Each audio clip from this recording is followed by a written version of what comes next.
सुनिए, अब थोड़ा रुक जाइए, आ जाइए, खाना खा लीजिए। अच्छा, अब क्या बनाया है आज खाने में? करारी भिंडी, आपको बहुत पसंद है ना? अरे राधिका, खुश कर दिया तुमने तो। क्या खुशबू है, मजा आ जाएगा आज तो खाने में। अब बस खुशी होते रहोगे या खाओगे भी? अब तुम भी आओ ना। नहीं, मैं बाद में खा लूंगी। अरे बाद में नहीं, आ जाओ मेरे साथ खाओ। श्याम की जिद पर राधिका ने भी खाना शुरू कर दिया। श्याम और राधिका की शादी को 5 साल हो गए थे। वो दोनों ही एक दूसरे से बहुत प्यार करते थे। श्याम एक किसान था और खेतीबाड़ी करके अपना गुजारा करता था। श्याम दिन भर अपने खेत में काम करता और राधिका घर संभालती। खाना खाने के बाद राधिका श्याम को एकटक देखती रही। अरे अब क्या हो गया, ऐसे क्यों देख रही हो? देख रही हूँ कि आप दिन भर कितनी मेहनत करते हो और आपकी इस मेहनत का फल कोई और ही ले जाता है। अच्छा, वो सरपंच की बात कर रही हो? अब बात तो साफ है ना राधिका, कर्जा लिया है तो पाटना तो पड़ेगा ही ना। बोलो। मैं सरपंच की बात नहीं कर रही हूँ, मैं तो उस किशन की बात कर रही हूँ। सारा दिन मेहनत आप करते हो और सारा मुनाफा वो लेता है। अरे तो उसमें अब मैं क्या करूं? खेती बाड़ी छोड़कर उस किशन की तरह सब्जी बेचने लग जाऊं क्या? हाँ, तो उसमें बुराई ही क्या है, और उसके लिए खेती छोड़ने की भी कोई जरूरत नहीं है। मैं तो बस ये कह रही हूँ कि जो सब्जी आप उगाते हो उसे आप खुद ही जाकर बेचा करो ना। अच्छा, और खेती बाड़ी कौन देखेगा? आप ही देखोगे, और जरूरत पड़ी तो मैं मदद कर दिया करूंगी। देखो, चाहे थोड़ी कम ही खेती कर लो, पर अपनी सब्जी आप खुद ही बेचो। मुझे एक बात बताओ जरा, इस बार वो किशन टमाटर कितने में लेकर गया आपसे?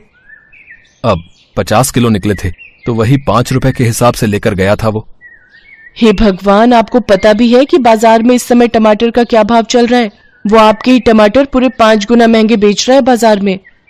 अरे पर मुझे नहीं आता ये दुकान चलाना। दुकान चलाने को कौन कह रहा है? बस आप अपनी सब्जी लेकर बाजार में बैठ जाओ, लोग अपने आप आएंगे आपके पास सब्जी खरीदने के लिए। अब ठीक है, इस बारे में हम बाद में बात करेंगे, अभी तुम घर जाओ। राधिका खाने का डिब्बा लेकर घर चली गई, लेकिन उसके जाने के बाद श्याम बहुत देर तक उसकी बात पर सोच विचार करता रहा। राधिका ने बात ठीक ही कही थी, पर तभी श्याम को सरपंच सूरजमल का ख्याल आया, जो कि 1 नंबर का खड़ूस और लालची आदमी था। दरअसल श्याम के पिता ने अपने बुरे वक्त में कई साल पहले सूरजमल से उधार लिया था, जिसके बदले में श्याम का आधा खेत सरपंच के पास अब तक गिरवी पड़ा हुआ था। श्याम उस खेत पर खेती नहीं कर सकता था, वहाँ सरपंच के लोग ही खेती करते थे। श्याम अपना खेत वापस तो पाना चाहता था, पर सरपंच से खेत छुड़वाने के लिए उसके पास पैसे नहीं थे। इसीलिए वो हर महीने किश्त के तौर पर एक रकम सरपंच को देता था। फिर अगले दिन, भैया कुछ पूछना था आपसे। हाँ भैया बताओ। मैं एक किसान हूँ, सोच रहा हूँ कि कल से मैं भी अपनी सब्जियां यहीं बेचने लगूं खुद से। हाँ, बढ़िया विचार है, पर इसके लिए तुम्हें सरपंच जी से पूछना पड़ेगा और उन्हें यहाँ का टैक्स भी देना पड़ेगा। टैक्स? पर वो किस लिए? अरे ये जो तुम पूरा चबूतरा देख रहे हो ना, जिस पर सब लोग सामान बेच रहे हैं, असल में ये सरपंच के खेत पर बना हुआ है, और ये चबूतरा भी उसी ने बनवाया है।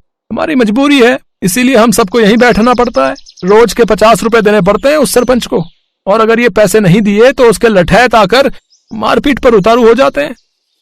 अरे ये तो बड़ी नाइंसाफी है भैया। है तो सही, पर क्या कर सकते हैं, अब जो है मैंने तुम्हें बता दिया। श्याम मुरझाया हुआ चेहरा लेकर अपने घर चला आया। उसने राधिका को सारी बात बता दी। राधिका ने कुछ देर अपना दिमाग लड़ाया और फिर, सुनो, मेरे पास एक तरीका है। अब क्या? बोलो तो। हमारे गांव के सबसे नजदीक का गांव है बिशनपुरा। आप वहां जाकर भी तो अपनी सब्जियां बेच सकते हो। वहां ये सब चक्कर नहीं है। मेरी एक सहेली रहती है वहां, उसका पति गोलगप्पे का ठेला लगाता है, उसे तो कोई टैक्स नहीं देना पड़ता। अच्छा, अगर ऐसा है तब तो ये सही रहेगा, लेकिन एक समस्या है, बिशनपुरा तक जाने के लिए कोई सड़क नहीं है, तो मैं रोज वहां जाऊंगा कैसे? सड़क नहीं है पर नदी तो है ना। देखो, जिस जिस नदी के किनारे हमारे गांव बसा है, बिशनपुरा भी तो उसी नदी के दूसरे छोर पर बसा है। अब बस आपको एक नाव बनानी पड़ेगी वहां तक जाने के लिए, उसे चलाने में भी कोई खर्चा नहीं। श्याम को राधिका की बात भा गई। अगले ही दिन श्याम ने अपनी जमा पूंजी से मोटी रकम खर्च कर गांव के बढ़ई से एक बढ़िया नाव बनवा ली, और फिर वो उस नाव को नदी में लेकर गया। उस दिन राधिका और श्याम बहुत देर तक नाव में नदी की सैर करते रहे। श्याम नाव चलाकर उसे बिशनपुरा तक घुमा लाया। राधिका ने देखा कि वहाँ राशन वगैरह की दुकानें तो थी, पर सब्जी की दुकानें बहुत ही कम थी, और ये देखकर श्याम और राधिका की अच्छी कमाई की उम्मीद और बढ़ गई। अगले दिन से ही श्याम अपनी नाव से सब्जियां लेकर बिशनपुरा जाने लगा। वो वहाँ जाता और सब्जी बेचता। बिशनपुरा के लोगों को भी उसकी सब्जियां पसंद आई, क्योंकि सीधे खेत से लाने की वजह से वो सब्जियां बहुत ताजी रहती थी। साथ ही श्याम सब्जियों के वाजिब दाम ही लेता था। तो इस तरह राधिका और श्याम के दिन बहुरने लगे। फिर कुछ दिनों के बाद राम राम सरपंच जी। आ गया तू शामू? जी मालिक। सुना है आजकल बड़े नोट छाप रहा है। कहाँ सरपंच जी, बस 2 पैसे बच जाते हैं। मालिक, ये इस महीने की किस्त है। मैं चलता हूँ, मुझे थोड़ी जल्दी है। अरे रुक तो सही, कहाँ की जल्दी है? वैसे दिमाग तो खूब लगाया तूने, टैक्स नहीं दिया। चल कोई बात नहीं, पर अपना उधार तो चुका भाई, जो तेरे बाप ने मुझसे लिया था। अब चुका तो रहा हूँ सरपंच जी, हर महीने किस्त देकर जाता तो हूँ आपको। देख, अब बहुत हुआ। या तो तू मेरे पूरे पैसे एक साथ लौटा, वरना अपना खेत मेरे नाम कर दे, समझा? पर सरपंच जी। परवर कुछ नहीं, 3 दिन का वक्त दिया है तुझे। जा जाकर पैसों का इंतजाम कर, वरना अपना खेत भूल जा, समझा? असल में सूरजमल श्याम से चिढ़ गया था। उसे इस बात से तकलीफ थी कि श्याम उसके बाजार में सब्जी क्यों नहीं बेच रहा है, इसीलिए अब वो उसे परेशान कर रहा था। उधर श्याम को जब कोई उपाय नहीं सूझा तो उसने तय कर लिया कि वो आधा गिरवी रखा खेत सरपंच के नाम ही कर देगा। अगले दिन बहुत भारी मन से श्याम सरपंच के पास पहुंचा। हाँ बता, फिर क्या सोचा तूने? सरपंच जी, इतनी बड़ी रकम तो मैं चुका नहीं पाऊंगा, आप मुझे ले चलिए कचहरी। मैं जमीन आपके नाम ही कर दूंगा। वैसे उधार निकाल कर उसमें से कुछ पैसे बचेंगे क्या? क्यों, बस उधार ही चुकाएगा क्या? मेरा ब्याज वो कौन देगा है? ठीक है सरपंच जी, मैं कल सुबह आ जाऊंगा आपके पास। चलेंगे फिर कचहरी। उस रात श्याम को एक पल के लिए नींद नहीं आई, क्योंकि उसका आधा खेत उसके हाथों से निकल रहा था और अपना खेत बचाने के लिए फिलहाल उसके पास कोई तरीका नहीं था। तभी आधी रात को उसे बादलों के बहुत तेज गरजने की आवाज सुनाई दी। कुछ ही देर में झमाझम बारिश होने लगी। बारिश बहुत तेज थी। पूरे 4 दिनों तक वो बारिश ऐसे ही होती रही और पूरा गांव बाढ़ में डूबने लगा।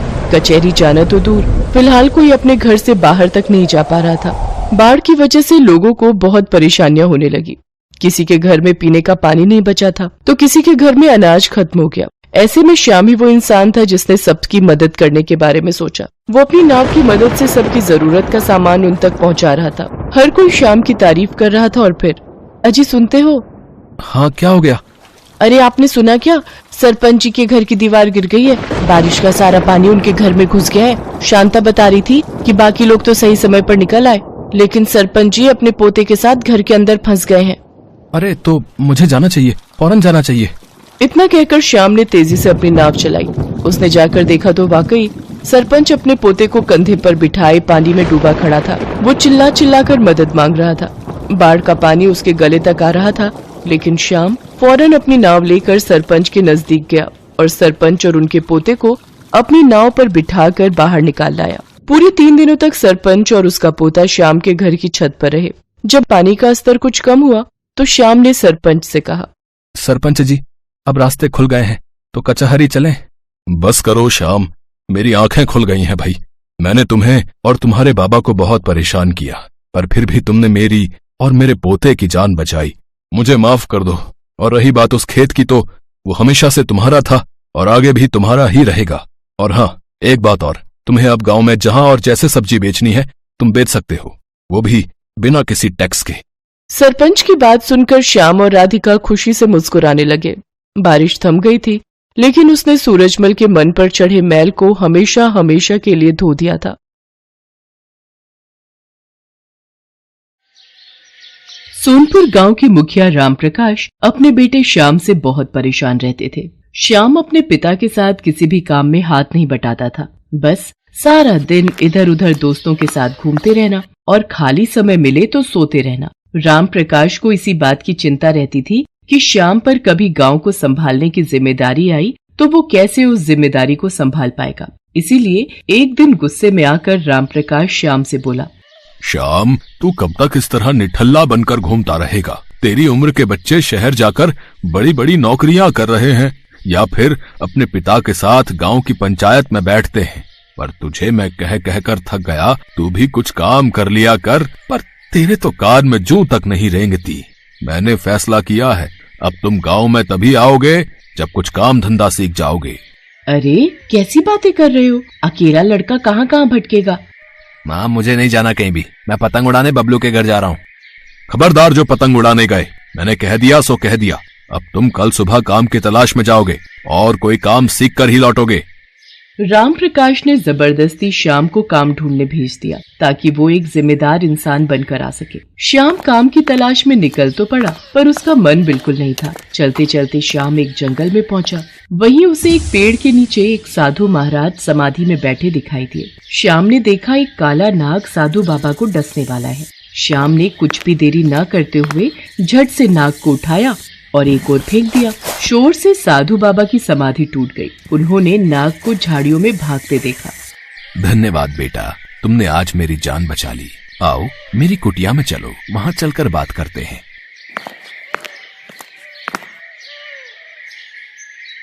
बाबा, आपकी कुटिया तो बहुत सुंदर है। ये तो बांस से बनी हुई है।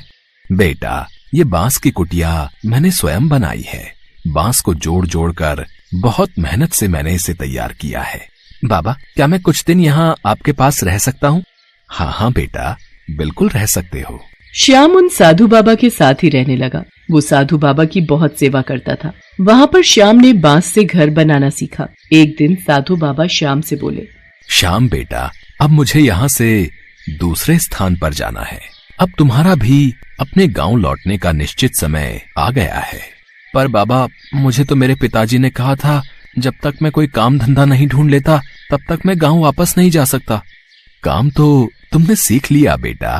तुमने बांस के घर बनाने सीखे हैं, वो भी बहुत मेहनत का काम है। अब तुम अपने गांव जाना और वहां पर तुम जल्दी ही बांस के घर बनाना शुरू कर देना। बस यही तुम्हारा काम है। एक दिन ये बांस के घर तुम्हारे बहुत काम आएंगे।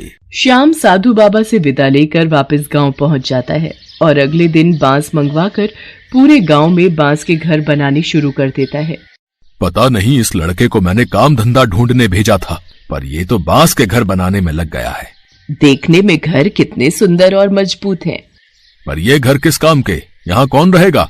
है? गांव में सबके अपने अपने घर, अपनी जमीन जायदाद है और ये फिजूल की मेहनत कर रहा है।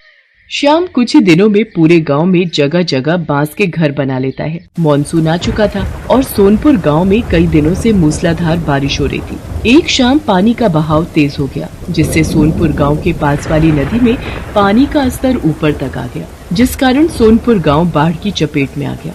सोनपुर के साथ साथ आसपास के बहुत से गाँव बाढ़ में डूब रहे थे। सोनपुर गाँव के लोग हाहाकार मचाने लगे। तभी उन्हें गाँव में बने बांस के घर दिखाई दिए, जो काफी ऊंचे बने हुए थे और उन बांस के घरों की छत तक बाढ़ का पानी नहीं पहुंच रहा था। पूरे गांव ने बाढ़ से बचने के लिए श्याम के द्वारा बनाए गए बांस के घरों में शरण ली। राम प्रकाश भी अपने बेटे श्याम और अपनी पत्नी के साथ उसी बांस के घर में शरण लेता है। बापू, मुझे साधु बाबा ने बोला था कि वक्त आने पर ये बांस के घर बहुत काम आएंगे और आज हमारा पूरा गाँव बाढ़ की चपेट में आ गया है। गाँव में एक एक घर बाढ़ में डूब गया है, पर ये बांस के बने घर नहीं डूबे। हमारा पूरा गांव सुरक्षित है। हाँ श्याम बेटा, तूने तो सचमुच अपने गांव के लिए जो किया है वो मैं भी नहीं कर सकता। मुझे तुझ पर गर्व है मेरे बच्चे। कई दिनों तक गांव के लोग आराम से बांस के बने घर में रहते रहे। फिर सब कुछ ठीक हो गया। गांव वालों ने श्याम की बहुत तारीफ की। आसपास के गांव वालों ने जब इस बात को सुना तो वो भी बांस के बने घर देखने के लिए आने लगे। राम प्रकाश जी, आपका बेटा तो बहुत होनहार है। ये बांस के घर बनाकर उसने सचमुच आपके गांव को सुरक्षित कर दिया।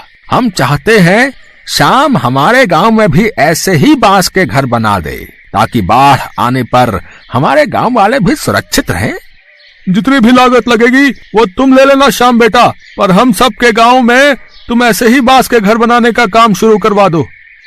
ठीक है, मैं कल से ही और लोग अपने साथ मदद के लिए ले लेता हूँ और आप लोग चिंता मत कीजिए, मैं सभी गांव में बांस के घर बनवा दूंगा। भला हो उन साधु बाबा का जिन्होंने मेरे बच्चे को इतना मेहनती बनाने में मदद की। आप सही कह रहे हो। हमारे श्याम ने सचमुच बहुत अच्छा काम किया है। श्याम के द्वारा बनाए बांस के घर दूर दूर तक मशहूर हो गए। बहुत से गांव के मुखिया अपने गांव में बांस के घर बनवाने लगे। धीरे धीरे श्याम का बांस के घर बनाने का काम एक व्यापार में बदल गया और उसने इस काम में बहुत तरक्की की। श्याम ने मन ही मन उन साधु बाबा को धन्यवाद दिया, जिनके कारण उसे ये सफलता मिली थी।